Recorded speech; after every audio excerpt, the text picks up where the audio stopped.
بەڕێزان ئێمە کە ئیمڕۆکە لێرەدا کە کۆبووینەتەوە بە سوپاسەوە بە هاوکاری چالاکوانانی بواری کۆمەلگای مەدەنی و مافەکانی ژناد و ڕۆژنامە نووسان و نووسەران لێرەدا هەم دەمانەوێت هاوخەمی خۆمان بۆ قوربانیانی بۆ ڕۆحی قوربانیانی شاڵاوەکانی ئەنفال دەرببڕین لێرەدا و هەم دەمانەوێت وەک گربوونەوەیەکی ناڕەزاییش بەرامبەر بە پراوێست خستنی مافی کە سوکاری ئەنفال کراوان و هەروەها پراوێست خستنی دۆسیە ئەنفال لە ماوەی 34 ساڵی ڕابردوودا لەلایەن حکوومەتی هەرێمی کوردستان و هەروەها حکوومەتی عێراقش ناڕزایی بەرامبەر بۆ پراوێست خستنە دەرببڕین و لێرەدا وەک ڕێکخراوەکانی کۆمەلگای وەک ڕێکخراوەکانی بواری جینۆساید بە پاڵپشتی ئامادەبوانی خۆشەویست یاداشتێکی ناڕزایی دەخوێنینەوە و جەخت لە کۆمەڵە داواکاری دەکەینەوە کە پێویستە و هەنووکەین بۆ دۆسیەی ئەنفال و دۆسیەکانی تری جینۆسایدی گەلی کورد.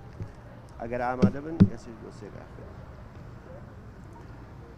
داواکاریەکانمان لە یادی 34 ساڵەی تاوانی ئەنفالدا. بەڕێزان 34 ساڵ بەر لە ئێستا ڕژێمی بەعەس یەکێک لە گەورەترین تاوانەکانی سەدەی 20ەمی بەرامبەر بە گەلی کورد ئەنجامدا بە ناوی شاڵاوەکانی ئەنفال. بە جۆرێک ڕژێمی بەعەس لە ماوەی 8 ساڵەکانی هەشتاکاندا 4 تاوانی جینۆسایدی بەرامبەر بە گەلی کورد ئەنجامدا کە بریتی بوون لە تاوانی کۆمەڵکوژی کوردانی فەیلی، جینۆسایدی بەرزانەکان، کیمیابارانی هەڵەبجە، تاوانی ئەنفال کە تاوانی ئەنفال دواترینیان و گەورەترین و بەرفراوانترین تاوانەکانی جینۆساید بوو بەرامبەر بە کورد ئەنجام درات. بەداخەوە ساڵ لە دوای ساڵ داواکاریەکانمان دووبارە دەبنەوە. سەرەڕای بەڵێنەکانی حکوومەت و لایەنی پەیوەندیدار بۆ جێبەجێکردنی داواکاریەکان، بەڵام مەخابن هیچ یەک لەو داواکاریانە جێبەجێ ناکرێن. لە کاتێکدا کە حکوومەتی هەرێمی کوردستان و تەواوەت حکوومەتی عێراقیش بەرهەمی خوێنی قوربانیانی جینۆسایدە لە کوردستان و عێراق، بەڵام ئەم دوو حکوومەتە تەواوی دۆسیەکانی جینۆسایدیان پراوێست خستووە و بە هەندیان وەرنەگردووە. بۆیە هەردوو حکومەتوانیان وەرنەگردووە و دەیان تاوانباری تاوانەکانی جینۆسایدی بەحسیان لە سایی ئەم گرۆتە خۆ و لە سای ئەم حکومەتەدا تاوانباران ئازادانە دەژین و موچە و ئیمتیازات وەردەگرن و هەندێکشیان پلە و پۆستیان پێدراوە. هەر بۆیە ئێمە لە یادی 34 ساڵەی تاوانی ئەنفالدا سەرڕای ئەوەی ڕێز و نەوازش بۆ قوربانیانی جینۆساید لە کوردستان و عێراق و تەواوی جیهاندا دەنوێنین، هەروەها ژمارەیەک داواکاری دەخینە ڕوو. یەکەمیان دادگایکردنی تاوانبارانی ئەنفال بە تایبەت 423 تاوانبار کە لە 25 2007 لەلایەن دادگای باڵای تاوانەکانی عێراقەوە فەرمانی دەستگیرکردنیان بۆ دەرچووە تا ئێستا دەستگیر نەکراون. دوو داواکەین لیستی ناوی تۆمەتباران بدرێت بە پۆلیسی ئەنتەرپۆڵ و وڵاتانی ڕۆژئاوا تا مافی فەنابەرێتی لەو تۆمەتبارانە وەربگیرێتەوە کە ئێستا نیشتەجێی ئەو وڵاتانە. سێەم پەلە بکرێت لە هەڵدانەوەی تەواوی گۆڕە بە کۆمەڵەکان و هەروەها پشکنینی دێنەی بۆ ڕوخاتەکان و کە سوکاری قوربانیان بۆ ئەوەی ڕوخاتەکانیش بناسرێنەوە. بەداخەوە تا ئێستاکە ئەو ڕوخاتانش کە هێنراونەتەوە بەهۆی ئەنجامنەدانی دیێنێن بۆ کە سوکاریان نەتوانراوە ڕوخاتەکان بناسرێنەوە.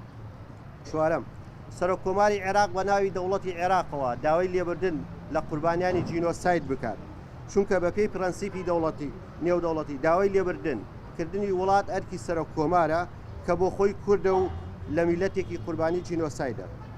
پێنجەم هەموو لیستەکانی موچەی شەهیدان جینۆساید، بریندارانی چەکی کیمیاوی، زیندانی سیاسی، تاقانەکانی ئەنفال بڵاو بکرێنەوە و ئاشکرا بکرێن لە پێناو شەفافیەت و هەروەها پاکرێنەوە لە گەندەڵی و ناوی تۆمەتباران. شەشەم سەربازگەی تۆپزاوە لە فەوتان و لە ناوچوو ڕزگار بکرێت و بە پەلە بکرێت بە مۆمێنەوێتێکی شایستەی تایبەت بە قوربانیانی ئەنفال، چونکە سەربازگەی تۆپزاوە بە هاوشێوەی سەربازگەی ئۆشفیسری هۆلۆکۆست هەڵگری دەیان پەیام و چیرۆکی قوربانیانی ئەنفالە. حوتەم داواکاری قوربانیان جێبەجێ بکرێت و ژیانی شایستە بۆ تاقانەکانی جینۆساید و ڕزگاربوانی گۆڕی بە کۆمەڵ و بریندارانی چەکی کیمیایی دابین بکرێت. هەشتەم پەرلەمانی کوردستان هەموو جۆرە دانیشتن و سەردان و وێنەگرنێکی بەرپرسانی حکومی و حزبی لەگەڵ تاوانباران قەدەغە بکات.